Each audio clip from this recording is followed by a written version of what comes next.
Hello friends, welcome to my YouTube channel Civil Engineering by Mukesh Saini. Today we discuss about rate analysis. जो अपन पढ़ रहे थे subjects अपना चल रहा था एस्टिमेटिंग एंड कॉस्टिंग के अंदर अपन ने जो है किस तरीके से आपकी जो एस्टिमेशन तैयार किया जाता है, किस तरीके से अपन जो है मेजरमेंट्स करते हैं यूनिट्स की, और जो क्वांटिटी मेजरमेंट्स के लिए अपन ने मेथड कौन कौन से पढ़े थे वो अपन ने जो है लास्ट क्लासेस के अंदर जो जितनी भी आपकी क्लास हुई है अप्रोक्सीमेट 6-7 लेक्चर अपन ले चुके हैं, तो उनके अंदर जो है अपन ने सारी चीज़ का डिस्कशन कर लिया था। अब आज जो अपन नया चैप्टर स्टार्ट करेंगे वो करेंगे अपना रेट एनालिसिस। ठीक है, रेट एनालिसिस चैप्टर नंबर 4। जो क्वांटिटी अपन ने मेजर करी है, जो क्वांटिटी अपन ने निकाली है, जैसे कि अपन ने जो है सेंटर लाइन मेथड से या फिर जो है long hole and short hole method से अपन ने जो क्वांटिटी निकाली थी, जैसे कि एक्सकेवेशन वर्क के अंदर, फाउंडेशन के अंदर जो ब्रिक वर्क हुआ था, ब्रिक वर्क के साथ साथ जो है अपन ने प्लिंथ के अंदर भी ब्रिक वर्क किया, सुपर स्ट्रक्चर के अंदर भी अपन ने ब्रिक वर्क किया, उसके बाद में अपन ने क्या किया, आरसीसी का वर्क भी किया, यानी कि आरसीसी के जो वर्क्स होते हैं। अब जो आपकी उसके अंदर क्वांटिटी निकल के आई थी, लाइक जैसे कि सुपर स्ट्रक्चर के अंदर आपके जो ब्रिक वर्क हुआ, सपोज दैट वो हुआ आपका 239 मीटर क्यूब, यानी क्यूबिक मीटर, तो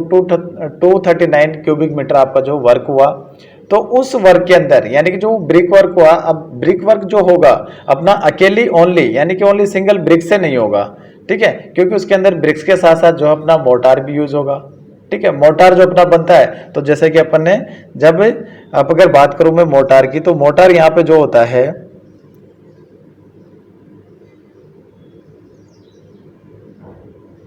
मोटार जो होता है, तो मोटार अगर अपन बात करें तो मोटार मोटार क्या होता है, मोटार अपना होता है कि सीमेंट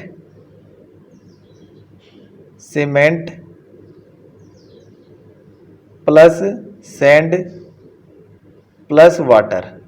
ठीक है, इन चीजों से मिलके आपका क्या बनता है, मोटार बनता है। तो मोटार अपना जो बनता है, तो मोटार भी यूज होगा। जब ब्रिक वर्क अपन करेंगे तो उसके अंदर मोटार भी अपन यूज करेंगे। तो जो मोटार होता है, तो मोटार के अंदर सीमेंट की क्वांटिटी, सैंड की क्वांटिटी, ठीक है, उसके साथ साथ जो अगर अपन एग्रीगेट्स वगैरह यूज करते हैं तो एग्रीगेट्स की क्वांटिटी, वाटर उसके अंदर कितना यूज होगा। ठीक है, उसके साथ साथ जो है अपन उसके अंदर अपन जो है कैलकुलेट करेंगे कि कितनी ब्रिक्स, नंबर ऑफ ब्रिक्स अपनी कितनी लगेगी। ठीक है, तो वो जो आपकी क्वांटिटी निकल के आती है, उस क्वांटिटी को, जैसे कि ब्रिक्स आपका लगा, जैसे कि 5000 ब्रिक्स लग गया, हो सकता है कि आपका सीमेंट बैग यानी कि 50 आपके सीमेंट बैग्स लग गए, सैंड की जो मीटर क्यूब के अंदर। अब उनकी जो एट प्रेजेंट मार्केट जो होता है अपना, मार्केट के अंदर उनकी रेट क्या है, उस रेट को कैलकुलेट करके, उस पर्टिकुलर क्वांटिटी को रेट से कैलकुलेट करके अपन क्या कर देते हैं, उसकी पर रेट से मल्टीप्लाई करके, और उसको क्या करते हैं अपन, टोटल उसकी अमाउंट निकाल लेते हैं कि अपना जो है कोई भी सीमेंट है यानी कोई वर्क है उसके अंदर सीमेंट कितना लगा, तो उसकी कॉस्ट कितनी आई। अब जो वो लगा, अपने पास मटेरियल की क्वांटिटी आ गई। अब मटेरियल की क्वांटिटी के बाद में अब उस मटेरियल को लगाने के लिए, जैसे ब्रिक वर्क अपन ने किया सुपर स्ट्रक्चर के अंदर, एक मैं पर्टिकुलर एग्जाम्पल इसलिए दे रहा हूं ताकि आपको जो है एक सुपर स्ट्रक्चर जो अपना चिनाई का काम होता है उससे आपको प्रॉपरली समझ में आ जाए। तो जो है अपन अगर ब्रिक वर्क करते हैं, जैसे कि अपन ने ब्रिक वर्क किया, अब ब्रिक वर्क जो किया उसको करने के लिए अपन ने मटेरियल का यूज किया। अब मटेरियल अपना क्या क्या निकला, और फिर वो जितना वर्क हुआ है उसको करने के लिए अपने को कितने मेसन्स की जरूरत पड़ेगी, कितने बेलदार उसके अंदर लगेंगे, कितने मजदूर उसके अंदर लगेंगे, कितने कूलीज उसके अंदर लगेंगे। ठीक है, और उसके साथ साथ जो है बिस्ती जो वाटर का वर्क काम करते हैं, जो वाटर जैसे तराई वराई क्यूरिंग वूरिंग का काम करते हैं, तो जो क्यूरिंग वगैरह का जो वर्क करते हैं, तो उनके लिए क्या है कि अपन को बिस्ती की जरूरत होती है। तो वो जो बिस्ती होते हैं तो वो कितने चाहिए। ठीक है, तो अब अपन जानते हैं कि कोई भी जो आपका वर्क होता है तो उसके लिए कोई भी आदमी काम करता है तो उसका पैसा लेगा। अब पैसा लेता है तो वो जो अपनी टोटल रेट जो निकल के आती है वो आपकी कॉस्ट ऑफ बिल्डिंग निकल के आती है, यानी कि टोटल आपका जो है कितना कॉस्ट का पड़ेगा बिल्डिंग, यानी कि जो है आपके वर्क जो है पर्टिकुलर एक वर्क है वो आपका कितने रुपए का होने वाला है। जैसे कि अगर बात करें कि जो है ईंट आई 5,000, 50 आई सीमेंट के कट्टे यानी सीमेंट बैग्स आपके जो 50 आ गए, उसके साथ साथ अपना जो जैसे कि 15 मीटर क्यूब आपका सैंड आई, ठीक है, उसके अंदर वाटर, फिर उसके साथ साथ जो है अपने मजदूर कितने लगे, जैसे कि 2 मेसन लगे, 4 बेलदार लगे, या जो है आपके 5 कुलीस लगे, 1 बिस्ती लगा, उसके साथ जो अपनी कंटेंजेंसी जो होती है और अपना जो कॉन्ट्रैक्टर का जो प्रॉफिट होता है और वहां का जो वाटर चार्ज होता है, यानी कि उसको वर्क करने के लिए जो वाटर यूज होता है, तो वो भी अपन क्या करते हैं इसके अंदर निकालते हैं। तो अपना जो है वो होता है रेट एनालिसिस, यानी कि रेट की एनालिसिस करना कि कौन कौन सा आपका आइटम कितने रुपए का आया है, ठीक है, वो होती है अपनी रेट एनालिसिस। तो यहाँ पे अगर मैं बात करूँ तो आपका फर्स्ट क्वेश्चन आपको स्क्रीन पे दिखाई दे रहा है, वो आपका फर्स्ट क्वेश्चन है कि what is analysis of rate और rate analysis of civil work. Civil work के अंदर जो है एनालिसिस ऑफ रेट्स क्या है या रेट एनालिसिस क्या है, ठीक है। तो उसको अगर अपन एक बार देखें कि एक बार की अपन देख लेते हैं, यहाँ पे आप देख रहे होंगे कि rate analysis can be defined as the analytical study. Analytical study यानी कि क्वालिटेटिव एंड क्वांटिटेटिव स्टडी है। एनालिटिक्स जो अपन पहले क्वांटिटी निकालते हैं, उसके बाद में जो है उसकी क्वालिटी, क्या क्वालिटी का मजदूर, जैसे कि हो सकता है कि हेड मेसन आपका आ रहा है, मजदूर किस कैटेगरी के आ रहे हैं, सीमेंट किस कैटेगरी का यूज करते हैं, ठीक है। तो वो आपका जो क्वालिटेटिव और क्वांटिटेटिव जो आपका मेजरमेंट करके that leads to the definition of a new unit rate referring to a give job और work type by identifying its basic elements. तो अपना जो रेट एनालिसिस होता है, और लीड्स का मतलब होता है कि अपना मेटेरियल कितनी दूर से आया है, ठीक है, उसका कितनी दूर से आपका मटेरियल आया है। यानी कि अगर मोर देन 8 किलोमीटर, यहाँ पे जो मैं आपको लिख दूं कि मोर देन 8 किलोमीटर से अगर आपका जो मटेरियल आ रहा है, यानी कि उसकी लीड है ये, यानी कि इतनी दूर से आपका मटेरियल ट्रांसपोर्ट होके आ रहा है, तो अपन यानी कि 8 किलोमीटर, ये इसको बोलते हैं आपका 5 माइल्स। यानी कि अगर माइल्स के अंदर बात करें, मील के अंदर, तो आपका 5 माइल्स, अगर इतनी दूर से आपका मटेरियल अगर आ रहा है तो उसके अंदर आपका ट्रांसपोर्टेशन चार्ज भी लगेगा, यानी कि उसका ट्रांसपोर्टेशन चार्ज भी आपका जुड़ेगा, ठीक है। तो ये क्या करते हैं कि अपन जो टोटल जो आपका कोई भी सिविल वर्क होता है या कोई भी बिल्डिंग वर्क से अपन करते हैं, तो उसके अंदर जो है ईच आइटम्स की, हर एक कंस्ट्रक्शन वर्क की अपन क्या करते हैं, जो है पर यूनिट क्वांटिटी से मेजरमेंट करके टोटल उसकी रेट निकाल लेते हैं, ठीक है। इससे जो कॉस्ट होती है, जो कॉस्ट निकल के आएगी, इस कॉस्ट के अंदर आपका जो है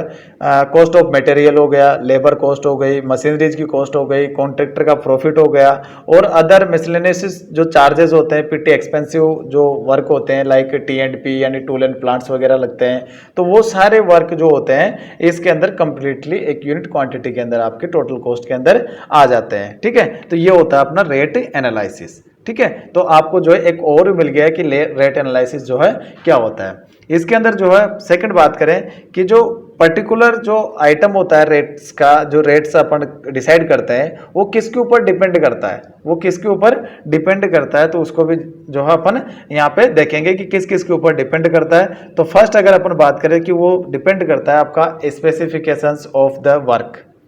यानी कि वर्क और स्पेसिफिकेशन ऑफ मटेरियल, जो अपन ने लास्ट क्लासेस के अंदर जो सारी चीज पढ़ी है कि जो स्पेसिफिकेशंस यानी किस टाइप का आपको सीमेंट चाहिए, कितने ग्रेड का चाहिए, कौन से ग्रेड का आप कंक्रीट उसके अंदर यूज कर रहे हो, ठीक है, और आपका वर्क है उसकी इंपोर्टेंसी क्या है, यानी बिल्डिंग जो है आपकी इंपोर्टेंसी क्या है, कि वो आपकी पब्लिक बिल्डिंग है, रेजिडेंशियल बिल्डिंग है, कॉमर्शियल बिल्डिंग है, या इंडस्ट्रियल टाइप की बिल्डिंग है, किस टाइप की आपकी जो बिल्डिंग है उसकी इंपोर्टेंसी क्या है। तो वो सारी चीज के ऊपर आपका जो है रेट जो होती है आपकी वो डिपेंड करती है, ठीक है। यानी कि specifications of the work, material, about their quality, proportions and constructional operation method, किस कंस्ट्रक्शन ऑपरेशन जो है ऑपरेशन मेथड से आप उसको बना रहे हैं। लाइक जो है आपका, जैसे कि अगर मैं बात करूं कि आरसीसी जो वर्क करते हैं, यानी सिंपल मैं आपको एक एग्जांपल देके बताता हूं कि अपन जो है एक आरसीसी का वर्क करते हैं, तो आरसीसी के लिए एक तो अपन जो है यहीं पे लाके जो मिक्सिंग करते हैं, यानी कि जो अपना आरसीसी का वर्क होता है तो नीचे अपना एक मिक्सर लगा होता है, तो वो मोटराइज आपका जो मिक्सर होता है, तो मिक्सर से अपन जो है मिक्सिंग करके और यहीं पे अपना जो है आरसीसी का वर्क कर देते हैं, यानी छत अपन डाल देते हैं, स्लैब कास्टिंग अपन कर देते हैं। लेकिन आजकल क्या है कि इस मॉडर्न जो है मॉडर्न जो आपका प्रेजेंट मॉडर्न टाइम है, तो इस टाइम के अंदर क्या करते हैं आजकल आरएमसी बहुत ज्यादा यूज कर रहे हैं, यानी कि रेडी मिक्स कंक्रीट। तो रेडी मिक्स कंक्रीट के अंदर क्या है कि बहुत सारे ऐसे मिक्सर्स जो है ऐड किए जाते हैं, जिसकी वजह से क्या है कि जो आपकी कंक्रीट होती है उसकी क्वालिटी बढ़ जाती है। ठीक है, उसकी क्वालिटी बढ़ जाती है, जैसे कि उसका सेटिंग टाइम्स है या उसकी जो है हीट ऑफ हाइड्रेशन है। ठीक है, फाइनल सेटिंग टाइम्स है, उसका जो आपका कितनी जल्दी हार्ड होगी, वो रैपिड हार्ड होगी या फिर जो आपका डिले होकर हार्ड होगी, लो हीट है, या फिर जो वो सीमेंट्स की जो है क्वांटिटी जो क्वालिटी है आपकी वो चेंज हो जाए, यानी इंप्रूव हो जाती है अगर आप कहें तो आपका जो आरएमसी है वो आपका क्या हो गया, यानी कि वो कंस्ट्रक्शनल जो ऑपरेशन है वो आपका मैकेनिकली हो गया। ठीक है, तो इस तरह का यानी कौन सा आप जो उसके अंदर मेथड यूज कर रहे हैं, ये जो है उसके ऊपर आपकी रेट डिपेंड करती है। ठीक है, सेकंड बात करें कि quantity of material and there cost, material की क्वांटिटी कितनी आ रही है, उसकी कॉस्ट मार्केट के अंदर क्या है। ठीक है, जैसे कि जो है रेट आपकी जो है हर जगह एक जैसी नहीं हो सकती है, उसके अंदर ट्रांसपोर्टेशन चार्ज ऐड होके आपकी जो है रेट बढ़ जाती है। ठीक है, जैसे कि कई जगह पे ऐसा होता है जहाँ पे सीमेंट मैन्युफैक्चरिंग की कोई फैक्ट्री है, तो वहाँ के गोदाम के अंदर सीमेंट की रेट जो होगी वो किसी दूसरी जगह से, यानी कि वहाँ से अगर 25, 50, 70, 80 किलोमीटर अगर दूर होगा आपका कोई कंस्ट्रक्शन, तो उस जगह पे क्या होगी, उसकी रेट बढ़ जाएगी सीमेंट, क्योंकि वो ट्रांसपोर्टेशन चार्ज आपका उसके अंदर ऐड हो जाएगा। ठीक है, तो ये डिपेंड करता है आपका, यानी कि ये वेरी करता है अपने डिस्ट्रिक्ट टू डिस्ट्रिक्ट, ठीक है, या स्टेट टू स्टेट, वो जो वेरी करता है ना। तो ये आपका जो यानी कि quantity of material and there cost, उसके ऊपर आपका रेट डिपेंड करता है। थर्ड अगर बात करें कि cost of labour and their wages, आपकी जो लेबर की कॉस्ट क्या है, किस जगह से आपकी लेबर आ रही है, ठीक है, और उसकी क्या वेजेस है, क्या जो है किस काम के लिए आप उसको लाया जा रहा है, तो वो अपना जो है डिपेंड करती है रेट उसके ऊपर। ठीक है, यानी कि जो है रेट आपकी उसी के ऊपर डिपेंड करती है। तो थर्ड पॉइंट आपका ये हो गया कि cost of labours and their wages. ठीक है, क्योंकि कई जगह पे आपका क्या होता है कि लेबर सस्ती मिल जाती है, कई जगह पे जो है लेबर की कॉस्ट ज़्यादा होती है। जैसे कि लाइक मैं जयपुर से बिलोंग करता हूँ, तो जयपुर के अंदर जो रेट है, यानी कि जो लेबर की जो रेट है वो दिल्ली के कंपैरिजन में कम है। दिल्ली के अंदर जो होगा आपका जो लेबर्स रेट होती है वो थोड़ी ज़्यादा है। ठीक है, तो ये सारा जो डिसीजन होता है, यानी कि किस जगह पे किस रेट से, एक यूनिक इंफॉर्मेशन जो होती है आपकी रेट्स की, वो आपका जो है एनबीओ डिसाइड करता है। जितने भी जो बिल्डिंग्स की जो है कितना काम करेगा कारीगर, कितना मेसन जो है कितने काम करेंगे, कितने बेलदार चाहिए, ये सारा जो है एनबीओ डिसाइड करता है, नेशनल बिल्डिंग ऑर्गेनाइजेशन जो होता है आपका। ठीक है, एनबीओ, नेशनल बिल्डिंग ऑर्गेनाइजेशन, या फिर जो है अपने इंडिया के अंदर अगर अपन बात करें तो नेशनल बिल्डिंग ऑर्गेनाइजेशन के साथ साथ अपना उसके साथ में वर्क करता है CPWD, central public work department. ठीक है, जो रेट्स वगैरह होती है तो उसको वो डिसाइड करता है। फिर अगर स्टेट की बात करें तो स्टेट के अंदर पीडब्ल्यूडी डिपार्टमेंट आ जाते हैं। तो पीडब्ल्यूडी डिपार्टमेंट आपके जो है रेट की एनालिसिस करते हैं, जो वो है बीएसआर देते हैं, यानी कि बेसिक शेड्यूल ऑफ रेट्स। ठीक है, तो उसके अकॉर्डिंग अपन वर्क करते हैं। ठीक है, तो आगे बात करें कि location of site of work, किस जगह पे आपका साइट चल रहा है, उसकी लोकेशन क्या है, and distances from source and conveyance charges. ठीक है, डिस्टेंस कितनी है वो आपका जो मटेरियल आ रहा है उस जगह से, और उसका जो कन्वेंस चार्ज आपका कितना लग रहा है, तो उसके ऊपर भी आपकी जो रेट की जो रेट होता है वो डिपेंड करता है वर्क का। ठीक है, उसके साथ साथ जो है ओवरहेड एंड एस्टेब्लिशमेंट चार्जेस। ठीक है, ओवरहेड चार्जेस अभी अपन डिस्कस करेंगे कि आपके जितने भी ओवरहेड चार्जेस होते हैं, जिसके अंदर आपका ऑफिस एक्सपेंस हो गया, जैसे कि रेंट्स वगैरह हो गए, टैक्सेज हो गए, सुपरविजन्स का वर्क हो गया। ठीक है, तो इस तरीके के जो वर्क होते हैं, चाहे डायरेक्टली हो चाहे इनडायरेक्टली हो, वो आपके जो ओवरहेड चार्जेस के अंदर आते हैं। ठीक है, इसमें जो आपका जॉब ओवरहेड्स भी होता है, जनरल ओवरहेड्स वर्क होते हैं, तो वो जो अपन अभी जो है आगे जो है डिस्कस करेंगे। ठीक है, तो और नेक्स्ट होता है अपना प्रॉफिट। प्रॉफिट के अंदर अगर अपन बात करें तो प्रॉफिट ये होता है कि जो कॉन्ट्रैक्टर, यानी जिस कॉन्ट्रैक्टर को अपन ने कॉन्ट्रैक्ट दिया है, तो वो कॉन्ट्रैक्टर अपना जो है कितना प्रॉफिट के साथ में वर्क कर रहा है। ठीक है, एक हो सकता है कि वो अपना प्रॉफिट ज़्यादा ले रहा हो, तो उस प्रॉफिट के अकॉर्डिंग जो है आपका वर्क जो होगा वो कॉस्टली होता चला जाएगा। ठीक है, तो ये भी उसके ऊपर डिपेंड करता है। ठीक है, और उसके साथ साथ जो है अपना खुद का भी अपन देखेंगे कि मेटेरियल किस क्वालिटी का अपन यूज करें, तो उसके अंदर अपना भी खुद का भी प्रॉफिट अपन देख लेते हैं कई बार। नेक्स्ट जो बात करें कि cost of material at source and at site of construction, तो वो भी आपकी डिपेंड करती है कि उसके अंदर क्या क्या चीज़ आपका, जैसे कि लोकल ट्रांसपोर्टेशन चार्ज होता है, लोकल टैक्सेज होते हैं, टोल टैक्स होते हैं, ठीक है, टोल वगैरह, तो वो भी आपके उसके अंदर जो है इंक्लूडेड रहते हैं। ठीक है, नेक्स्ट अपन बात करें कि जो रेट एनालिसिस है, तो रेट एनालिसिस का आपका पर्पज क्या है। मेन अपन देखते हैं कि पर्पज उसका क्या है, किस पर्पज से आप जो रेट एनालिसिस उसका कर रहे हैं। ठीक है, तो रेट एनालिसिस की जरूरत क्यों पड़ती है, क्यों अपन को जो पर्टिकुलर आइटम्स का अलग अलग रेट निकालना पड़ता है, ठीक है, क्यों अपन को जो है टोटल बिल्डिंग की कॉस्ट निकालनी पड़ती है। ठीक है, तो ये सारी चीजें क्यों जरूरत पड़ती है, तो उसका भी जो है अपन डिस्कस करेंगे। तो फर्स्ट पॉइंट इसके अंदर आप नोट करेंगे, to work out the actual cost of per unit of the item, यानी कि अपन को एक्चुअल कॉस्ट पता करनी है पर यूनिट ऑफ आइटम की जो है एक्चुअल कॉस्ट कितनी आएगी। ठीक है, तो उसका पता करने के लिए अपन क्या करते हैं, रेट का एनालिसिस करते हैं। सेकंड जो आपका होता है वो है to work out the economical uses of material and process in completing the particular item, यानी कि इसका मतलब यह है कि कोई भी आपका जो मटेरियल है उसकी इकोनॉमिकल जो है अपना, यानी कि वो बिल्कुल सस्ते में हो जाए, इकोनॉमिक अपना वर्क हो जाए, तो उसको वर्कआउट यानी कि इकोनॉमिकल वर्कआउट करने के लिए मटेरियल का, उसके लिए भी अपन क्या करते हैं, रेट का एनालिसिस करते हैं। थर्ड पॉइंट क्या है अपना, थर्ड पॉइंट जो है यहाँ पे वो है कि to work out the cost of extra item which are not provided in the contract bond but are to be done as per the direction of the department, यानी कि कई आइटम ऐसे होते हैं, कई वर्क ऐसे होते हैं जो अपन कॉन्ट्रैक्टर को, जो कॉन्ट्रैक्ट जो बॉन्ड होता है अपना, यानी दो पार्टियों के बीच में एक एग्रीमेंट होता है, तो उस कॉन्ट्रैक्टर एग्रीमेंट के अंदर कई चीजें जो है नहीं लिखी हुई रहती है। जैसे कि अगर बात करें कि आपने जैसे कि अपने बिल्डिंग का कॉन्ट्रैक्ट किसी कॉन्ट्रैक्टर को दिया, ठीक है, तो वहां पे आपका जो कहते हैं कि लाइट सैनिटरी का वर्क मैं नहीं करूंगा, वो इसके अंदर नहीं होगा। तो लाइट सैनिटरी का वर्क अपन किसी दूसरे से करवाएंगे, बिल्डिंग के अंदर लाइट सैनिटरी तो करवाएंगे ही करवाएंगे। ठीक है, तो लाइट सैनिटरी का वर्क अपन किसी दूसरे से करवाएंगे, तो वो जो आपका है उस टोटल कॉस्ट के, यानी टोटल कॉस्ट के अंदर आपका इंक्लूड नहीं होता, उसको जो है अपन अलग से करवाते हैं, उसको जो है अपन अलग से करवाते हैं, तो आपका वो भी उसके अंदर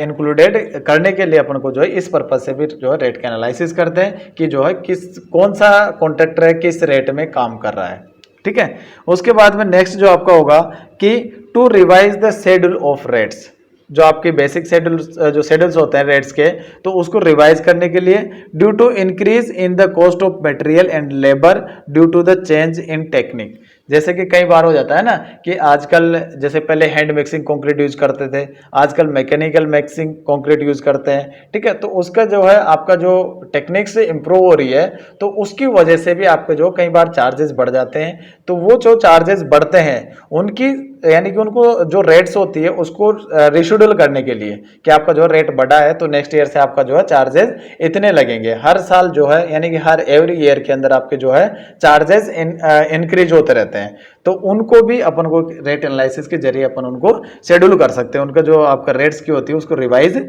कर सकते हैं। ठीक है, तो ये चीज अपन को ध्यान रखनी है कि किस पर्पज से आपका जो रेट एनालिसिस की जरूरत पड़ती है। उसके बाद में जो है कॉस्ट ऑफ लेबर। अब जो लेबर जो कॉस्ट होती है, यहाँ पे जो है लेबर जो कॉस्ट की अपन बात कर रहे थे कि लेबर कॉस्ट भी जो है अपनी रेट एनालिसिस के अंदर इंक्लूड रहती है मटेरियल कॉस्ट के साथ साथ, है ना। तो लेबर जो होती है आपकी वो 3 तरीके की लेबर होती है, यानी लेबर जो अपन वर्क करती है तो उसके अंदर 3 टाइप्स की लेबर्स वर्क करती है। तो उसको अगर अपन जैसे कि उनकी स्टैंडर्ड्स के अकॉर्डिंग अगर अपन बात करें तो आपके जो 3 टाइप्स का डिवाइडेशन किया जाता है, तो वो होता है आपका, एक तो स्किल्ड लेबर होती है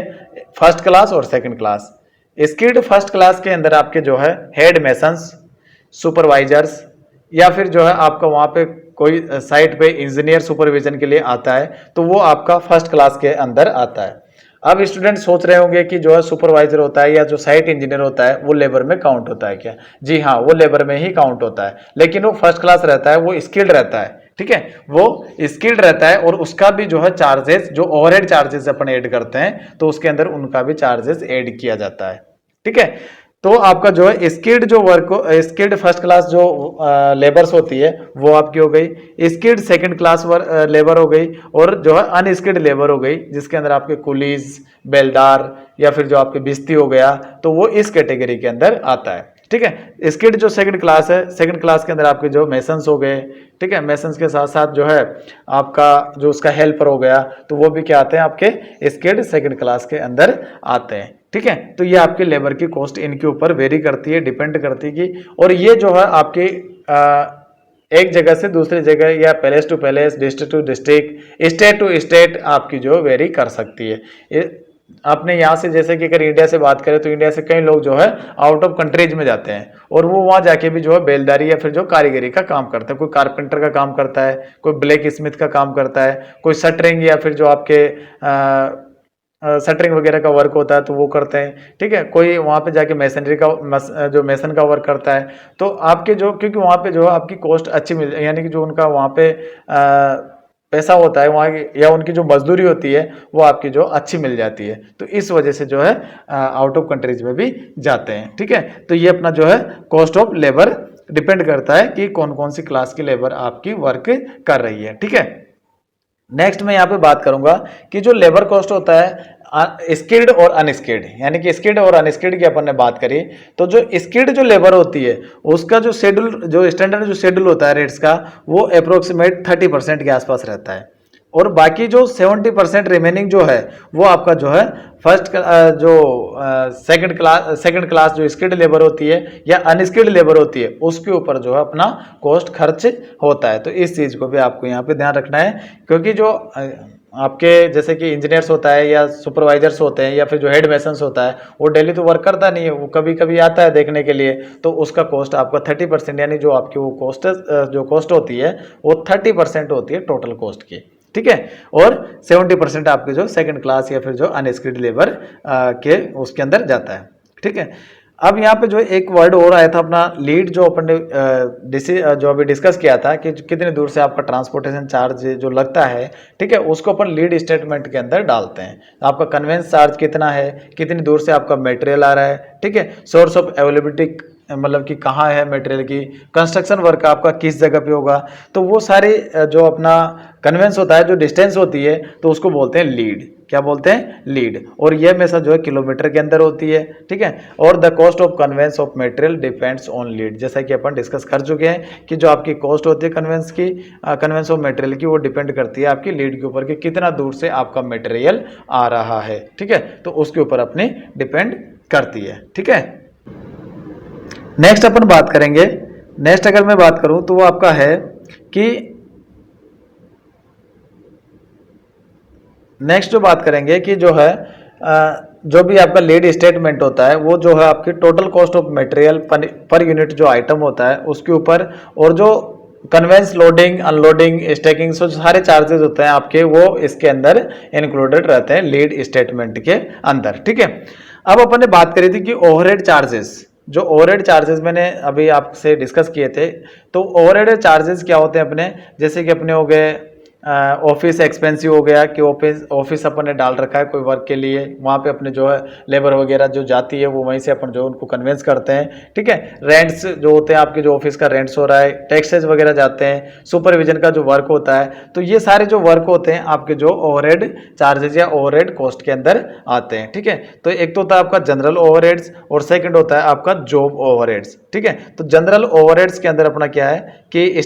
जो है एस्टेब्लिशमेंट्स ऑफ स्टाफ ऑफिस वगैरह अपन डालते हैं, स्टेशनरी का हो गया, प्रिंटिंग का हो गया, पोस्टेज का हो गया। ठीक है, जो ये सारी जो चीज़ होती है आपकी ये जनरल ओवरहेड्स के अंदर आती है। ठीक है, उसके बाद जो आपका ट्रेवल एक्सपेंस, जो एक्सपेंसेज हो गए, यानी कि कोई आपका जैसे कि इंजीनियर है वो कहीं दूर से आता है तो उसके लिए अपन कन्वेंस प्रोवाइड करवाते हैं, उसके लिए जो डिपार्टमेंट, यानी कि अगर आप किसी बड़ी कंपनी या रेपुटेड कंपनी के अंदर वर्क कर रहे हैं तो वहाँ पे आपको जो है गाड़ी भी दी जाती है, मोबाइल फ़ोन के चार्जेस भी जो है दिए जाते हैं, उसके साथ साथ जो आपके अगर आप खुद की गाड़ी से जाते हो तो वहाँ पे फ्यूल चार्जेस वगैरह जो है दिए जाते हैं। ठीक है, तो वो आपके जो है ओवरहेड चार्जेस के अंदर आते हैं, यानी कि वो भी क्या है, वो भी आपका टोटल जो प्रोजेक्ट के अंदर अंदर ही तो आ रहा है, ठीक है, तो टोटल कॉस्ट के अंदर ही आपका होता है। Travelling expense, telephone charges, rent and taxes, उसके रहने खाने का भी जो है कई कंपनियां प्रोवाइड करवाती है, ठीक है, तो वो आपके जो है किस में आते हैं, वो ओवरहेड कॉस्ट के अंदर ही आते हैं। जैसे कि आपने देखा होगा जनरल अगर अपन बात करें कि एग्जांपल से